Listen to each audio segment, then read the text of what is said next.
ጠቅላይ ሚኒስትር፣ የሀገሪቱ የመከላከያ አዛዥ፣ ገንዘብ ሚኒስትርና ሌሎችም ትላልቅ ባለስልጣናት በአዳራሹ ተገኝተዋል። ይህም የሆነው ስኬታማ የሆኑ ሰዎችን ለመሸለም በተዘጋጀ ፕሮግራም ላይ ነበር። ታዲያ በዝግጅቱ መሃል አንድ ሰው ንግግር ሊያደርግ ወደ መድረኩ ይወጣል። ያዩት ሁሉ ደነገጡ። ይህ ሰው ሀገሪቱን በኮንትሮባንድና ከባባድ መሳሪያዎች ንግድ ያመሰ ትልቅ ባለሀብት ነው። ስኬታማ ሰው ተብሎ መውጣቱ ከመሪ እስከ ህዝብ ግራ አጋብቷል። ግን አግራሞቱ በዚህ አላበቃም። ይህ ሰው በንግግሩ እዚህ ደረጃ ለመድረሴ ምስጋናዬን ለጠቅላዩ መከላከያውና ገንዘብ ሚኒስትሩ አደርሳለሁ ብሎ ዓመት ሙሉ ያመጻቸውን ሰዎች አመሰገነ። ምንም በለው እያሾፈ ወይስ ከልቡ ምስጋናውን እያደረሰ? ከሊመቱ ሐቅን ዩራዱ ቢሃ ባጢል። አልሐምዱሊላህ፣ ለስኬቴ አላህን አመሰግናለሁ። ምስጋና ለችግረኞች መጠጊያ፣ ለተጨነቁት አጋዥ፣ የፍጥረታት ሁሉ ፈጣሪ ለሆነው አላህ የተገባ ነው። የጌታችን ኒዕማ ተቆጥሮ አያልቅም። አልሐምዱሊላህ ሱመ አልሐምዱሊላህ። አማኝ የሆነ ሰው ጥሩ ነገር ሲገጥመው ያመሰግናል። መጥፎም ያለው ነገር ሲያጋጥመው ትዕግስት ያደርጋል። ይህን የመሰለ ባህሪ ደግሞ ሙእሚን እንጂ ሌላ ማንም እንደማይላበሰው የአላህ መልእክተኛ አለይሂ ሰላቱ ወሰላም ነግረውናል። የሙእሚን ጉዳይ ይገርማል። ጉዳዩ ሁሉ መልካም ነው። ይህ ለሙእሚን እንጂ ለማንም አይደለም። የሚያስደስት ነገር ሲያገኘው ያመሰግናል፣ ኸይር ይሆንለታል። የሚጎዳ ነገር ሲያገኘው ይታገሳል፣ ኸይር ይሆንለታል ይላሉ።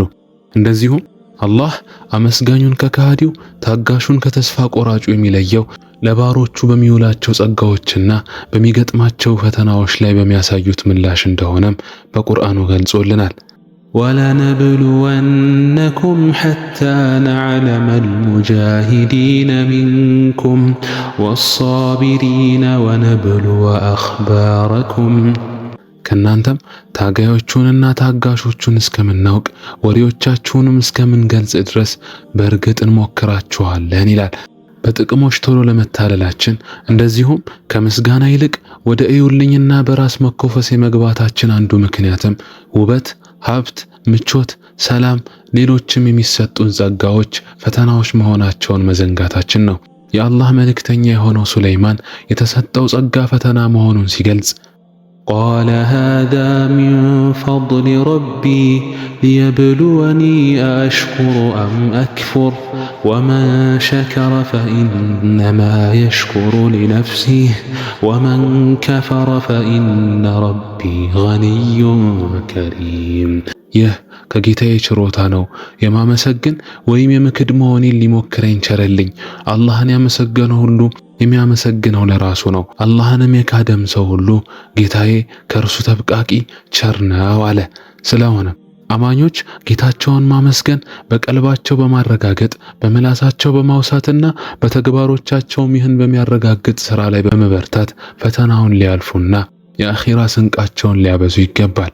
ነገር ግን አግባብ ባልሆነ ወይም የምናመሰግንበትን ነገር ባለማገናዘብ ምስጋናን መግለጽ ትልቅ ኪሳራን ያስከትላል።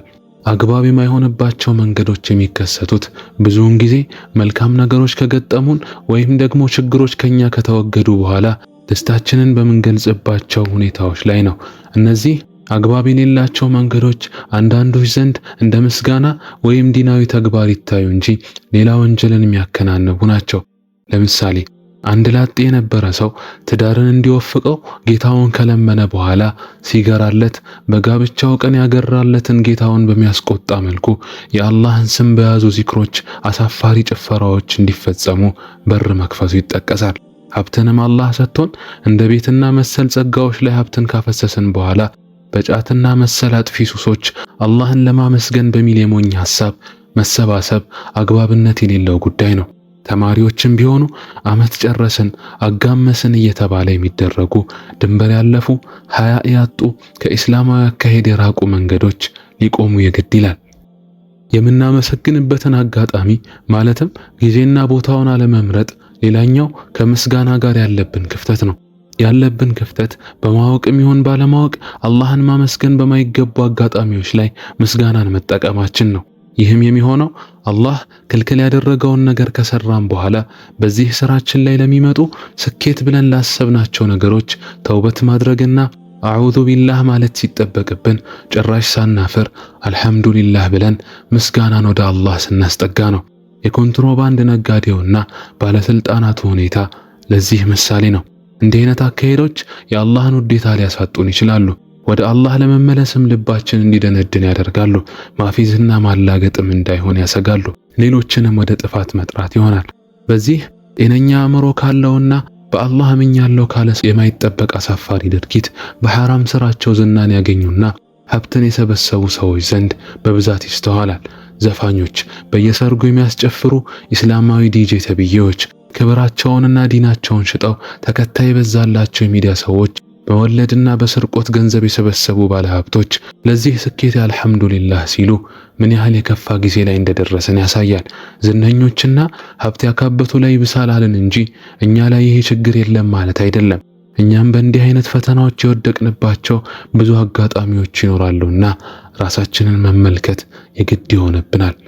አላህ ከትክክለኛ መስጋኝ ባሮቹ ያድርገን።